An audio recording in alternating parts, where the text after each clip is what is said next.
ஹாலிடேஸ்னாலே அது நம்ம GT Holidays தான். GT Holidays, South India's #1 travel brand.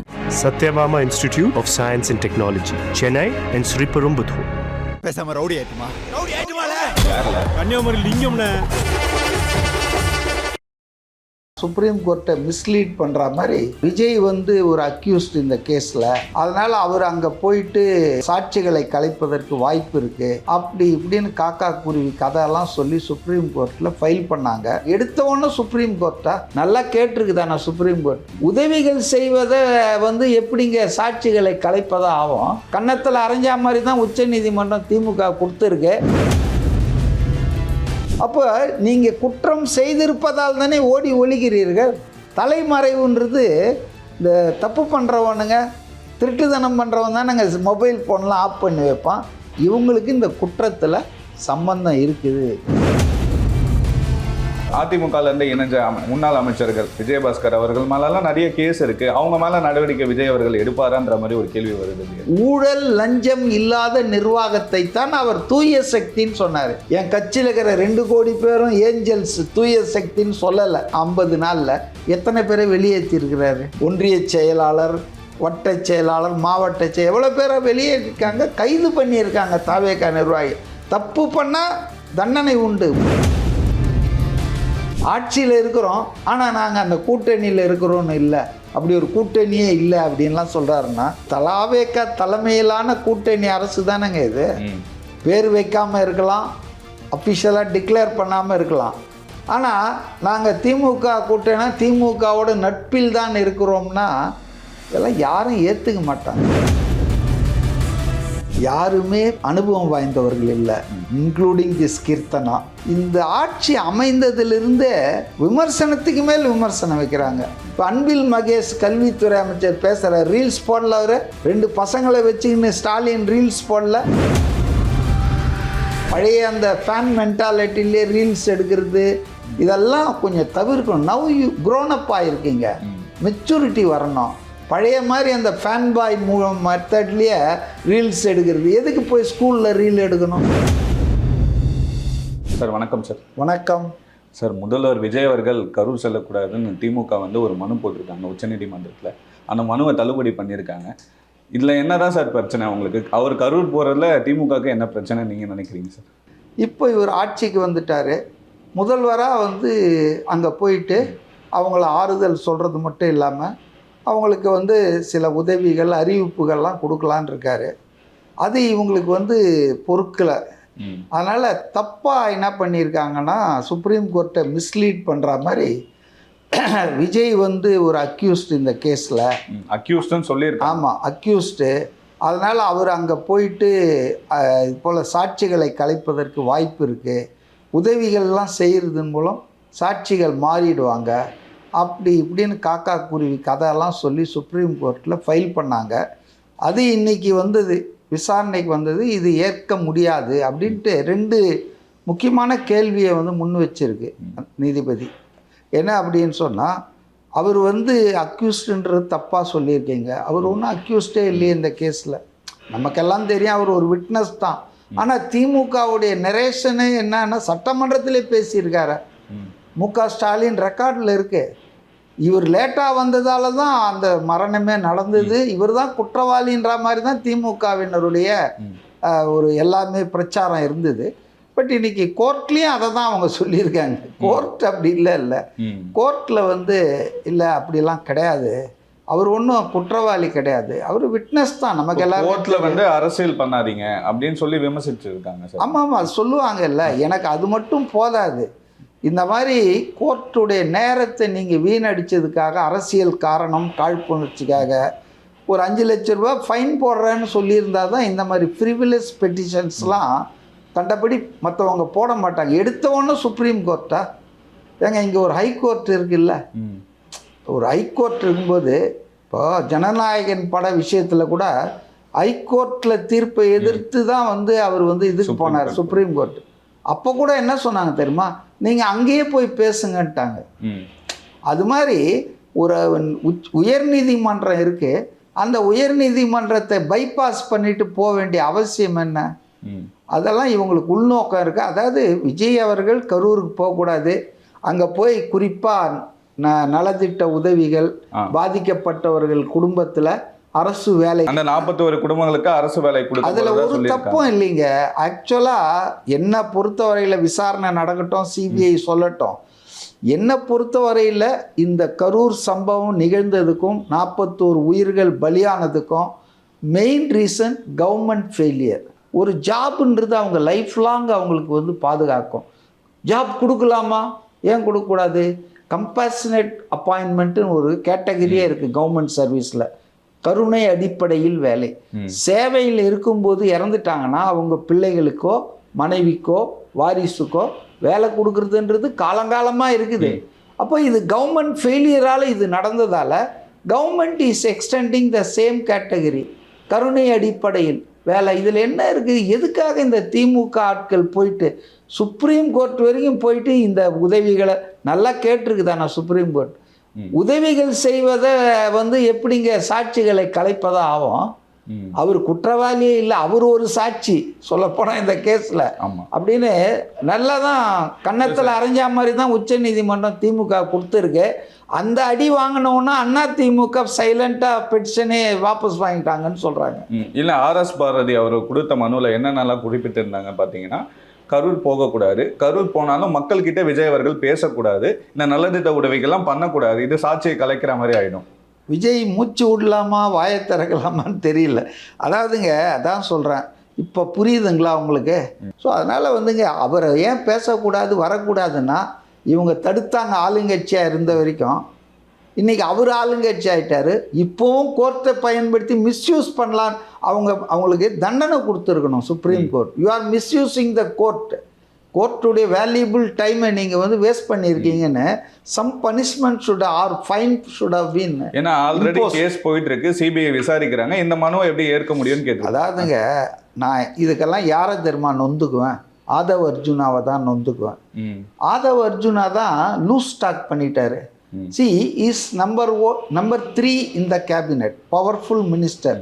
விஜய்க்கு அடுத்தது புஷி ஆனந்த், அடுத்தது ஆதவ் அர்ஜுனா தான். அப்போது பொறுப்புகள் உங்களுக்கு கூட கூட உங்களுக்கு வந்து ரொம்ப இது என்ன சொல்கிறது, பதவி வரும்போது பணிவு வர வேண்டும், வாயே தரக்கூடாது. He must learn from his own CM.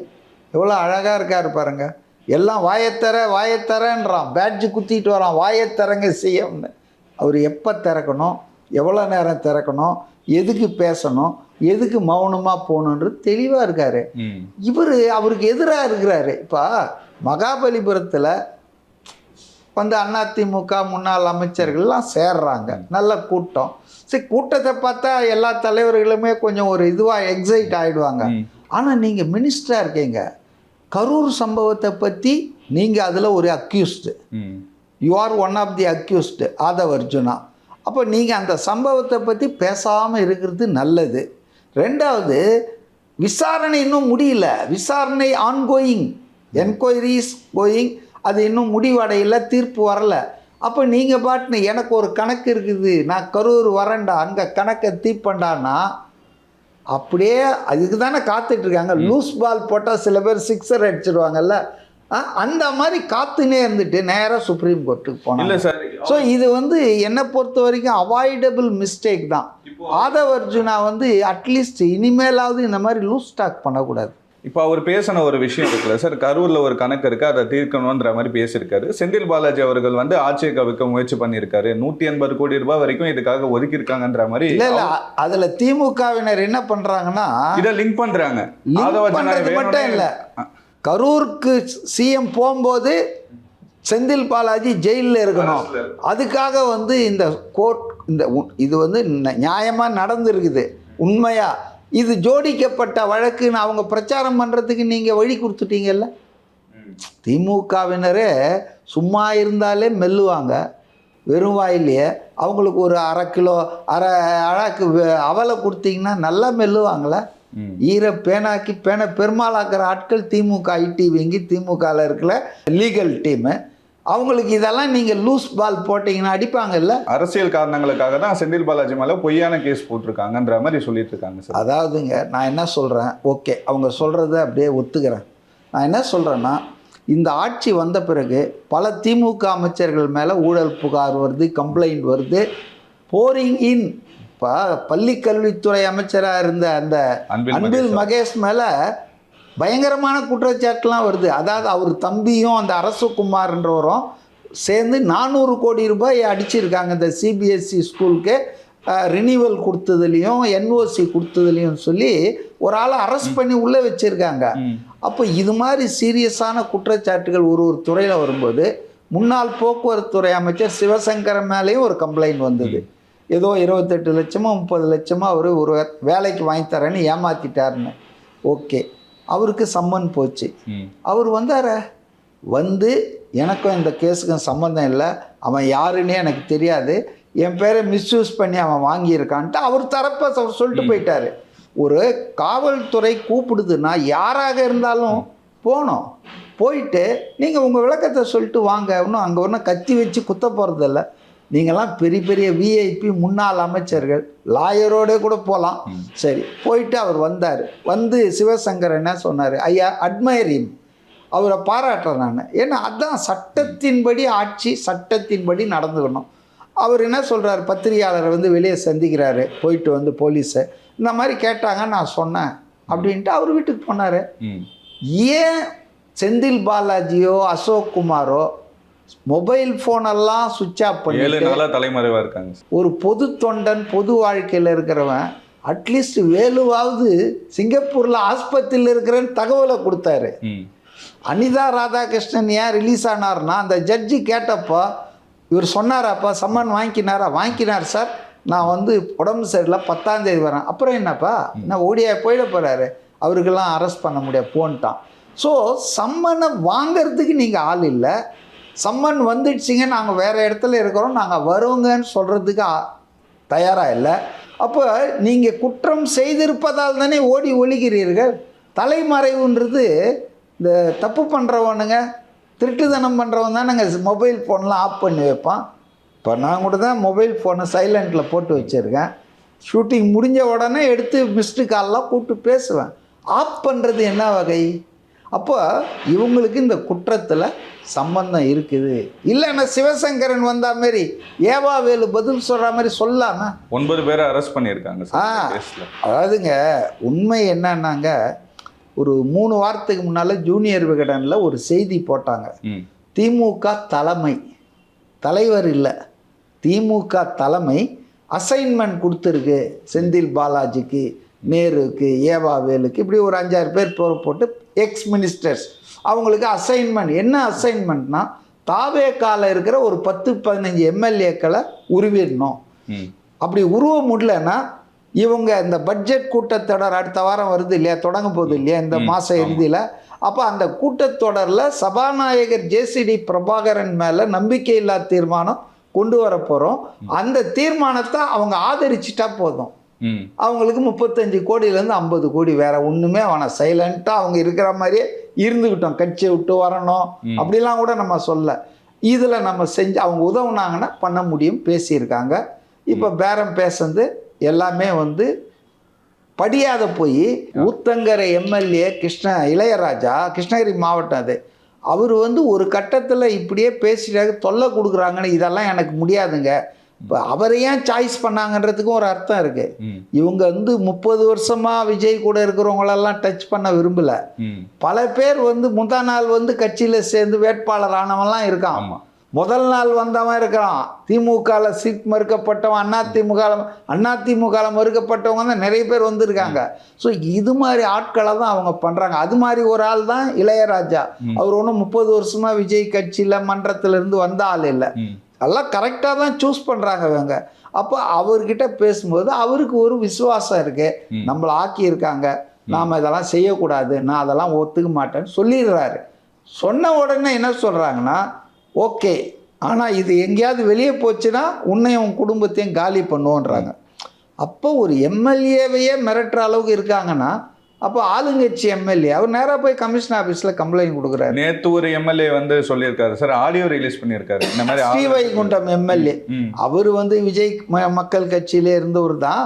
அவரை வந்து அனிதா ராதாகிருஷ்ணன் இன்னைக்கு அதுக்கு விளக்கம் கொடுத்துருக்கிறாரு. அதெல்லாம் ஒன்றும் இல்லை, பொய்யின்னு சொல்லிட்டு. அதாவதுங்க ஒரு முயற்சி நடக்கிறதுன்றது இப்போ வெட்ட வெளிச்சமாயிடுச்சு. ஏன்னா இவர் பெரும்பான்மையை காட்டுறதுக்கு முன்னாலேயே அதிமுகவும் திமுகவும் சேர்ந்து ஆட்சி அமைக்கலாம் ட்ரை பண்ணாங்க. அதுக்கு கூட்டணி கட்சிகள் உடன்படாததால் தான் அந்த ப்ராஜெக்ட் அபார்ட் ஆயிடுச்சு. அதுக்கப்புறம் கூட மறுநாள் இபிஎஸ்ஸை தான் நீங்கள் ஒத்துக்கல, திருமாவளவன் ஆக்குறேன்லாம் சொல்லி பார்த்தாரு யார், ஸ்டாலின். இப்போ அதுவும் எடுபடாத போனதால் தான் இவங்க அந்த முயற்சியை கைவிட்டார்கள்னா அது நடக்காமல் போயிடுச்சு. தே ட்ரைடு தேர் பெஸ்ட்டு. கவர்னரும் அவங்களுக்கு ஒத்துழைத்தார், 4 நாள் இழுத்தார், நீங்கள் சீக்கிரம் வாங்க அதிமுக. ஏன்னா அவருக்கு அமித்ஷாவோட இன்ஸ்ட்ரக்ஷன்ஸ் டிலே பண்ணுங்க, கொடுக்காதீங்கன்னு சொல்லிட்டு. ஸோ இன்றைக்கி அதை முளையிலே கிள்ளணும், கருவிலே கலைச்சணும்னு முயற்சி பண்ணாங்க, அது நடக்கலை. இப்போ இது ஒரு 57-58 நாளாக நின்றுச்சு. நின்னதும் பார்த்திங்கன்னா கம்ப்ளீட்டாக ஆன்டி கரப்ஷன் ஆக்டிவிட்டீஸில் இறங்கிட்டாங்க. எங்கே பார்த்தாலும் ரைடு தான். அதாவது ஆர்டிஓ ஆஃபீஸு, பத்திரப்பதவி, தாலுக்கா ஆஃபீஸு, முனிசிபாலிட்டி, கார்ப்பரேஷன் எல்லா இடத்துலையும் லஞ்ச ஒழிப்புத்துறை ரெய்டு பண்ணுது, அரெஸ்ட் பண்ணுது, சஸ்பெண்ட் பண்ணுறாங்க. அப்போது ஒரு அவர்ஷன் வந்துடுச்சு இப்போ எல்லாருக்குமே. நமக்கு கேள்விப்பட்டேன், கவர்மெண்ட் ஆஃபீஸில் போய் வேலைக்கு பணம் ஐயோ ஆளை உடுப்பான்றாங்களாம். ஸோ இப்போ அந்த அளவுக்கு ஒரு ஆன்டி கரப்ஷன் மூவ் பயன்பட்டுருக்கு. இது இருக்கு.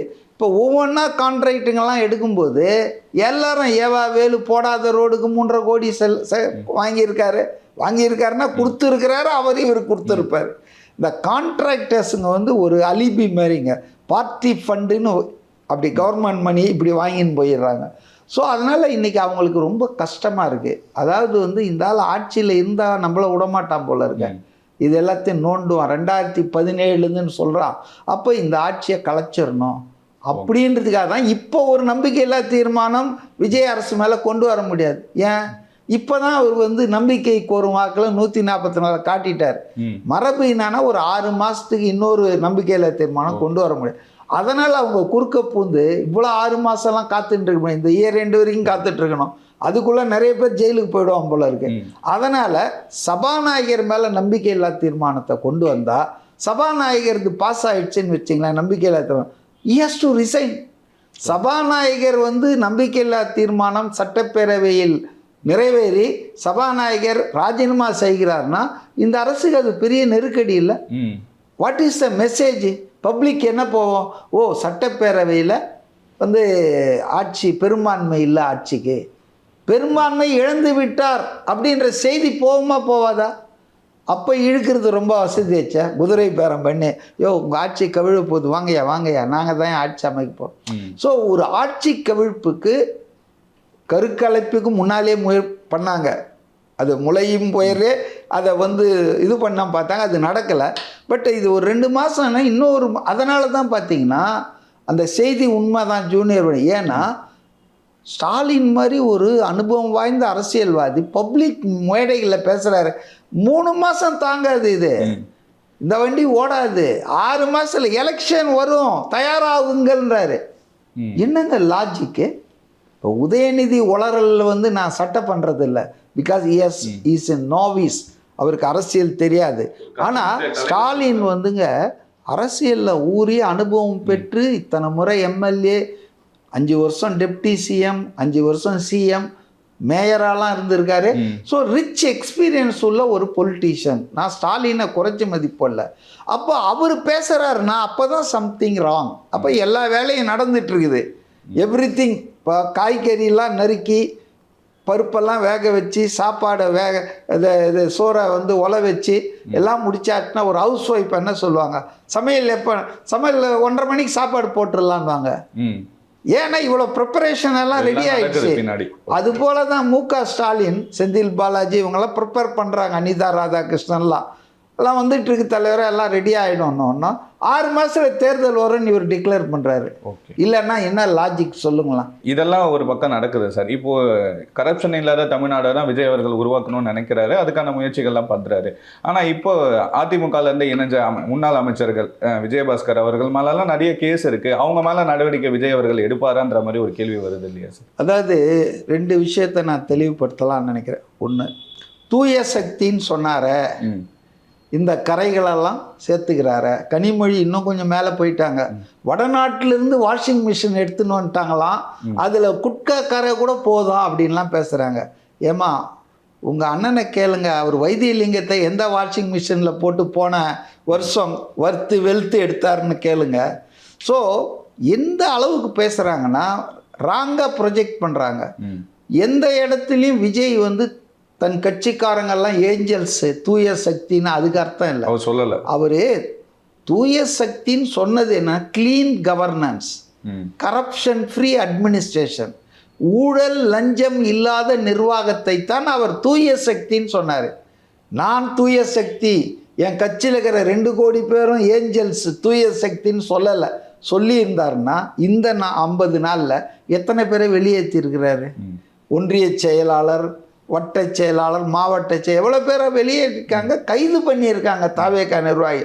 தப்பு பண்ணால் தண்டனை உண்டு, உப்பத்தினா தண்ணி குடிக்கணும். இதே லாஜிக் தான்.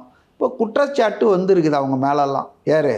எம்ஆர் விஜயபாஸ்கர், சி விஜயபாஸ்கர், எல்லார் மேலே குற்றச்சாட்டு இருக்குது. Case is ongoing. தீர்ப்பு வரல, குற்றம் சாட்டப்பட்டிருக்கிறது, குற்றம் நிரூபிக்கப்படவில்லை. அதனால் ஒரு அன்டச்சபிலிட்டி அவங்க பார்க்க முடியாது.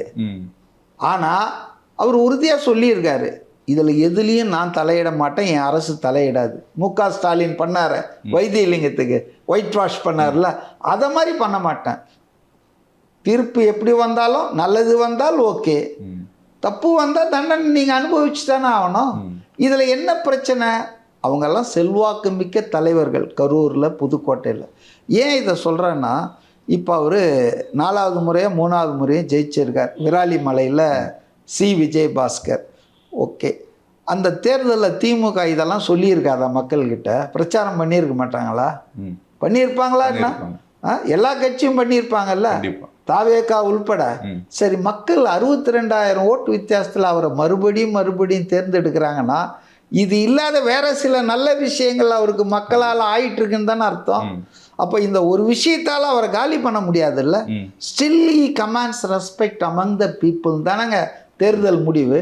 இப்போ தாவேகாக்கு என்ன தேவைன்னா, தாவேகா ஜெயிச்சிடுச்சு, ஆளுங்கட்சி ஆயிடுச்சு, நோ டவுட்.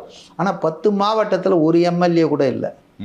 குறிப்பாக கிராமப்புறங்களில் அவங்க கட்டமைப்பு வீக்காக இருக்குது, நகர்ப்புறத்தை காட்டிலும்.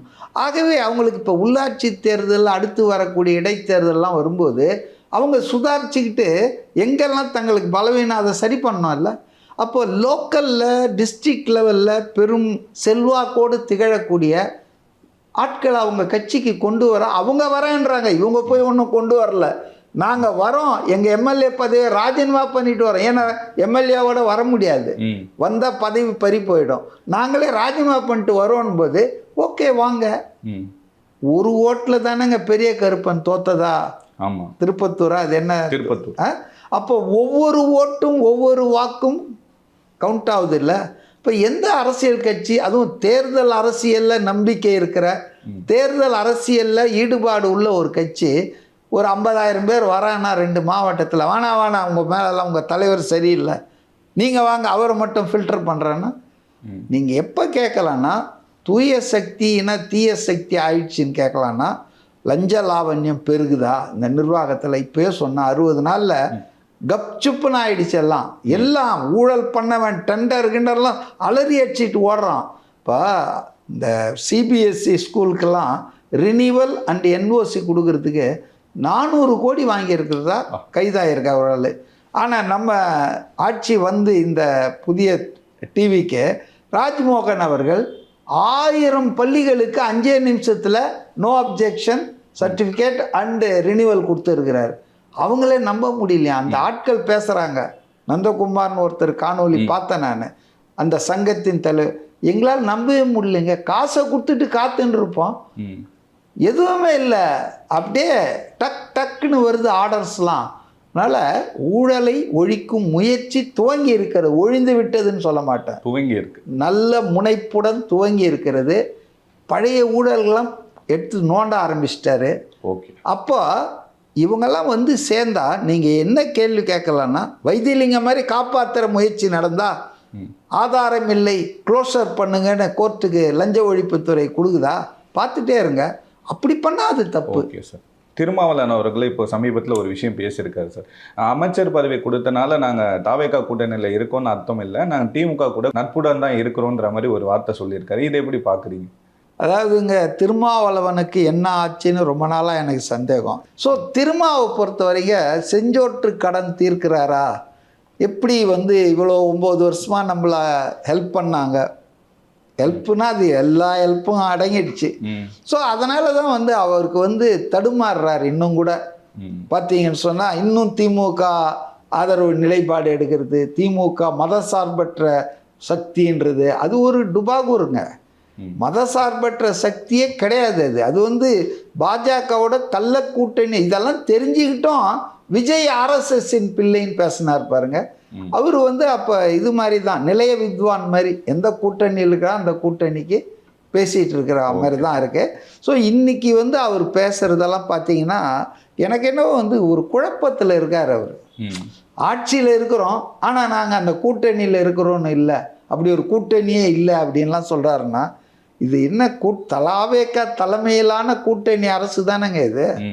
பேர் வைக்காமல் இருக்கலாம், அஃபிஷியலாக டிக்ளேர் பண்ணாமல் இருக்கலாம், ஆனால் நாங்கள் திமுக கூட்டணி திமுகவோட நட்பில் தான் இருக்கிறோம்னா இதெல்லாம் யாரும் ஏற்றுக்க மாட்டாங்க. அமைச்சர் கீர்த்தன் அவர்கள் பார்த்தீங்கன்னா அரசு பள்ளியில் நேற்று ஆய்வுக்கு போயிருந்தாங்க சார். அதில் சில விஷயங்கள்லாம் இப்போ விமர்சனம் பண்ணுறாங்க எல்லாருமே. முதல்வர் அவர்களும் முன்னாள் அமைச்சர் அன்பில் மகேஷ் அவர்கள்லாம் விமர்சனம் பண்ணுறாங்க சார். இதை எப்படி பார்க்குறீங்க? ஒரு அரசாங்கம் புதுசாக அமைந்திருக்குது, யாருமே அனுபவம் வாய்ந்தவர்கள் இல்லை, இன்க்ளூடிங் திஸ் கீர்த்தனா. 107 பேர் 108 பேரில் 100 பேருக்கு மேலே ஃபஸ்ட் டைம் எம்எல்ஏ ஆனவங்க. மந்திரிங்களில் அநேகமாக செங்கோட்டையனை தவிர மற்ற எல்லாருக்குமே இது புதிய அனுபவம். ஸோ நார்மலாகவே ஒரு ஆட்சி அமைஞ்சதுன்னா அதுக்கு ஒரு 6 மாதம் 1 வருஷம் டைம் கொடுப்பாங்க. அது செட்டில் டவுன் ஆகி கற்றுக்கிட்டு அவங்க ஆட்சி பண்ணணும், அப்போ தான் விமர்சனம் பண்ணணும். ஆனால் இந்த ஆட்சி அமைந்ததிலிருந்தே பாருங்கள், நீங்கள் விமர்சனத்துக்கு மேல் விமர்சனம் வைக்கிறாங்க. 3 மாதத்தில் தேர்தலே வரும்னுலாம் சொல்கிறாங்க. அவங்கெல்லாம் புதிய கீர்த்தனான்றவங்க புதியவர்கள். இல்லை, அந்த குழந்தைக்கு இங்கிலீஷ் தெரியல, ஃபர்ஸ்ட் பெஞ்சில் இருக்க குழந்தைக்கு அது என்ன பேசுகிறாங்க இல்லை அதுக்குள்ள இல்லை அதை பாருங்க. அப்படி பார்த்தா திமுக அமைச்சர்கள்லாம் பேசியிருக்காங்க. பொன்முடியெல்லாம் என்ன பேசினார், வைணவம் சைவத்துக்கு என்ன உதாரணம்லாம் கொடுத்தாரு. அவர்லாம் 50 வருஷம் அரசியல் எக்ஸ்பீரியன்ஸ் உள்ள ஆள் பேசின பேச்சாது. ஏன் இவர் எவ்வளோ பேசியிருக்காரு நம்ம உதயநிதி. இது கொசு சனாதனம் மலேரியா கொசுன்னு இப்போ இந்தியா பூரா கேஸ் வாங்கினார்ல. தவறு செய்வது மனித இயல்பு, தவறை திருத்திக்கணும், கிவ் தம் சான்ஸ். உடனே எல்லாத்துக்கும் அப்படின்னா இப்போ அன்பில் மகேஷ் கல்வித்துறை அமைச்சர் பேசுகிற ரீல்ஸ் போடல, அவர் 2 பசங்களை வச்சுக்கின்னு ஸ்டாலின் ரீல்ஸ் போடல. கல்வியில் சிறந்த தமிழ்நாடு ஏம்பா அதை சொன்னதே ஔவையார்ப்பா. நம்ம திமுக ஆட்சியில் பண்ணிட்டா மாதிரி போகஸா சீன் போட்டிங்க. ஸோ முதல்ல அவர் மேலே எவ்வளோ ஊழல் குற்றச்சாட்டு இருக்குது. அவர் தாவேகா கதவை தட்டிகிட்டு இருக்கிறதா அரசல் புரசலாக சொல்லிகிட்டு இருக்காங்க கைதுக்கு பயந்து. யார்? அன்பில் மகேஷ். அரசகுமார் துப்புனார்னா அவரை விசாரிக்க அவர் கொடுப்பார்ல. நானே வச்சுக்கல 400 கோடியை 200 கோடி இங்கே போச்சு அங்கே போச்சுன்னு. இப்போ அதில் அன்பில் மகேஷ் தம்பியும் இன்வால்வ்டு இல்லை. அதனால் இவங்கெல்லாம் ஒரு புதிய ஆட்சி அமைந்திருக்குது, அதை குரோத பார்வையோடு பார்க்கக்கூடாது. இல்லை, கீர்த்தனா அவர்கள் அதுக்கு ஒரு விளக்கம் கொடுத்துருந்தாங்க. அடிப்படை வசதிகள் கூட அந்த பள்ளிகளில் சரியா இல்லை, அதெல்லாம் கூட கவனிக்காமல் அந்த கடந்த அரசு இப்படி இருந்தாங்க, இதை ஏன் விமர்சனம் பண்ணுறாங்கன்னு கேட்குறாங்க. ஏங்க விமர்சனமே பண்ணக்கூடாதுன்ற நான். இவங்க திருப்பி விமர்சனம் பண்ணுறதும் தேவையில்லாத வேலை. ரைட்டு, நீங்கள் பண்ணிட்டு போங்க. அந்த பழைய அந்த ஃபேன் மென்டாலிட்டிலே ரீல்ஸ் எடுக்கிறது இதெல்லாம் கொஞ்சம் தவிர்க்கணும். நவ் யூ க்ரோன் அப் ஆகிருக்கீங்க, மெச்சூரிட்டி வரணும். பழைய மாதிரி அந்த ஃபேன் பாய் மெத்தட்லேயே ரீல்ஸ் எடுக்கிறது எதுக்கு? போய் ஸ்கூலில் ரீல் எடுக்கணும் எதுக்கு? ஹாஸ்பிட்டலில் போய் ஆய்வு பண்ணால் பண்ணிட்டு போங்க. ஆய்வு எதுக்கு ரீல் எடுத்து போடுறீங்க? It is none of the இது ஒரு மினிஸ்டர் பண்ணுற வேலை இல்லை இதெல்லாம். அவங்களும் தங்கள் தரத்தை உயர்த்தி கொள்ள வேண்டும், மெச்சூரிட்டி வரணும். இல்லைன்னா இப்படி தான் அசிங்கப்பட வேண்டியதாக இருக்கும். கண்டிப்பாக சார், நிறைய விஷயங்கள் ஷேர் பண்ணீங்க, ரொம்ப நன்றி சார். ஹாலிடேஸ்னாலே அது நம்ம ஜிடி ஹாலிடேஸ் தான். GT holidays, south India's #1 travel brand. Satyabama Institute of Science and Technology, Chennai and Sri Perumbudur. பேசாம ரவுடி ஆயிட்டுமா கன்னியாகுமரி லிங்கம்ண்ணே